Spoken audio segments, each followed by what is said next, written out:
Moscou appelle le gouvernement et l'opposition en Syrie à former des équipes spéciales pour traiter de toutes les questions et non pas une seule.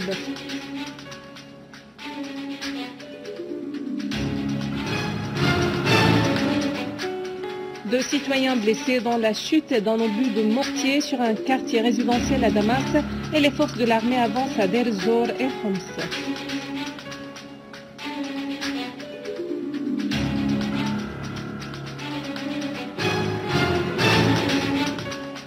Arrivée de deux avions chargés de 52 tonnes d'aide humanitaire envoyées par la Russie.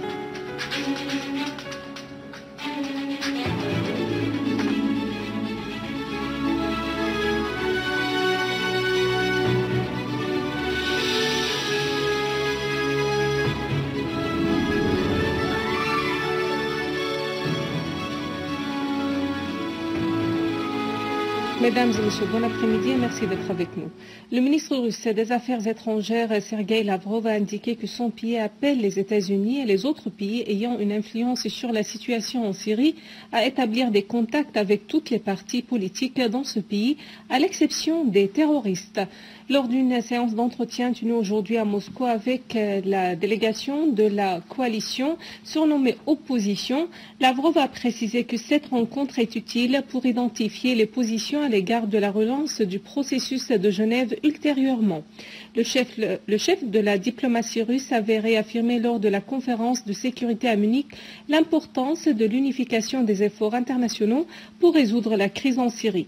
Lavrov a souligné le soutien de son pays au dialogue entre le gouvernement et l'opposition en Syrie, entamé à Genève, appelant à une représentation plus large de l'opposition dans le prochain tour de pourparlers.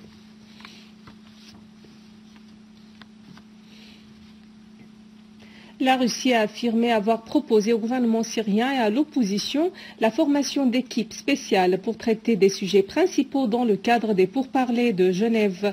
Cette position russe a été annoncée par le vice-ministre russe des Affaires étrangères Gennady Gatilov, qui a souligné la nécessité de parvenir à un accord sur plusieurs questions comme le cessez-le-feu et les questions humanitaires, en plus de la formation d'un comité administratif transitoire pour parvenir à une solution à la crise en Syrie. Chaque question proposée dans le cadre des pourparlers de Genève exige des efforts concentrés, a insisté Gatilov, ajoutant qu'il est important de ne pas focaliser sur une seule question et ignorer les autres. Un avion russe transportant des aides humanitaires et de secours est arrivé à l'aéroport d'Elbas al-Latakia. L'avion est chargé de 52 tonnes d'aide humanitaire, d'assistance octroyée au peuple syrien qui souffre de l'embargo et des attaques terroristes visant les biens des Syriens. Les assistances comprenaient des denrées alimentaires et d'autres aides pour l'hiver. À noter que le peuple russe et son gouvernement octroient dès le début de la crise en Syrie de nombreuses assistances, dont les dernières sont arrivées à l'aéroport d'Elbas à bord de deux avions chargés de 44 tonnes d'aide. Les partis et les forces de bloc national ont affirmé que les résultats du premier tour de Genève 2 avaient été dus à l'adoption de la coalition de Doha en tant que seul représentant de l'opposition dans les négociations, au moment où cette coalition n'a pas de représentation réelle sur le terrain. Lors d'une conférence de presse tenue à l'hôtel de Damaros à Damas, le bloc national a affirmé que l'une des conditions de la réussite de Genève 2 réside dans l'arrêt immédiat du financement et de l'armement des terroristes, que ce soit publiquement ou secrètement. L'attitude américaine dans ce sens montre que les États-Unis ne sont pas encore sérieux quant à la solution de la crise en Syrie, ont souligné les participants à la conférence, faisant noter que la seule solution est dans la lutte antiterroriste, l'arrêt de l'ingérence étrangère et le début d'un processus politique sans toucher à l'unité de la Syrie, terre et peuple, ni à la souveraineté du pays.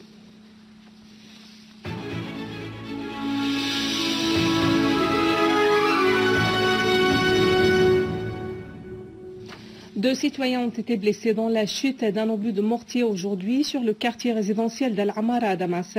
Une source du commandement de la police à Damas a indiqué que l'obus lancé par des terroristes était tombé sur une maison dans la rue de Roi Faisal dans le quartier d'Al-Amara, causant des blessures à un jeune homme et une fillette, en plus des dégâts matériels considérables dans la maison.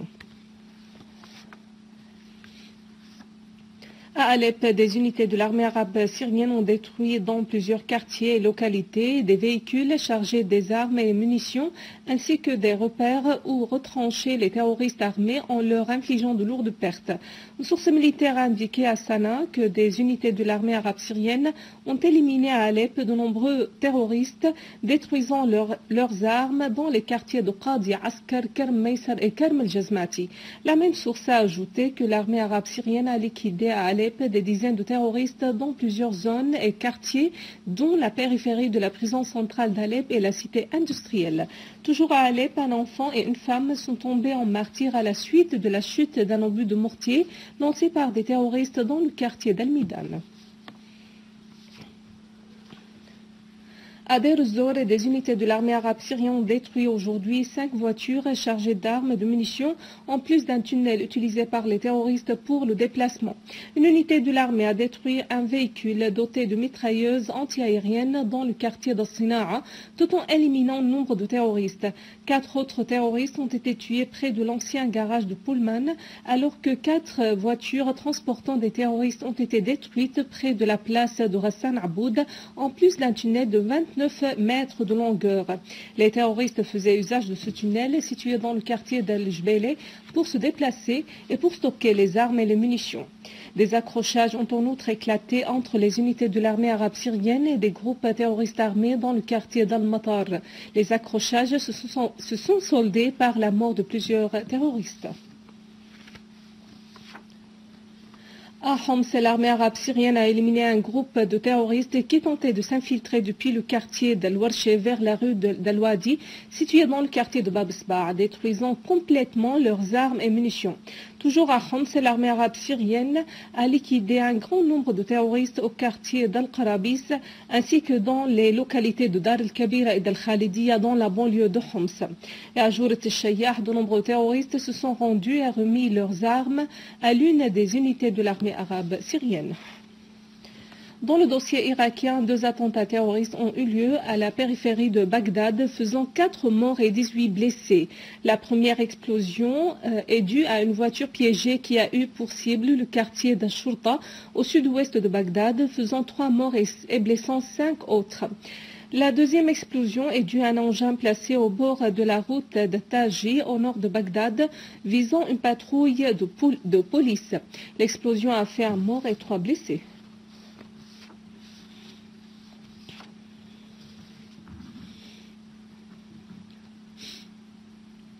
Au Yémen, 6 soldats ont été tués par un engin planté dans un véhicule qui les transportait à leur travail. Une source militaire a fait savoir que l'engin avait été placé dans le véhicule et a explosé au cours de son passage dans la rue d'Al-Khamsin, près de la région de Bab Soulam, au nord de la capitale Sanaa, à destination du ministère de la Défense, au milieu de la capitale. La même source a indiqué que le nombre de victimes est en train d'augmenter. La source a également estimé que les auteurs étaient des éléments d'Al-Qaïda. Cette explosion s'est produite hier soir après 3 autres explosions visant Sanaa, dont la première avait eu lieu près de l'ambassade de France, la seconde s'était produite près du ministère de la Défense et la troisième avait eu lieu près de la Banque centrale. Avant de clore ce journal, un rappel de principaux titres.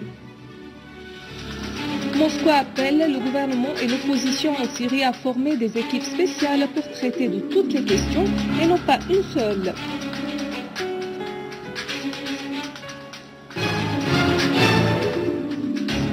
De citoyens blessés dans la chute d'un obus de mortier sur un quartier résidentiel à Damas et les forces de l'armée avancent à Deir ez-Zor et Homs.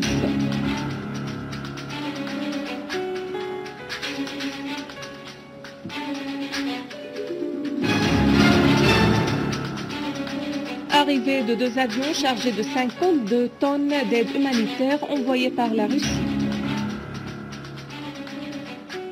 Mesdames et messieurs, c'est la fin de notre édition. Pour la revoir, visitez notre site web syriaonline.sy. Merci à vous, merci à toute l'équipe. Au revoir.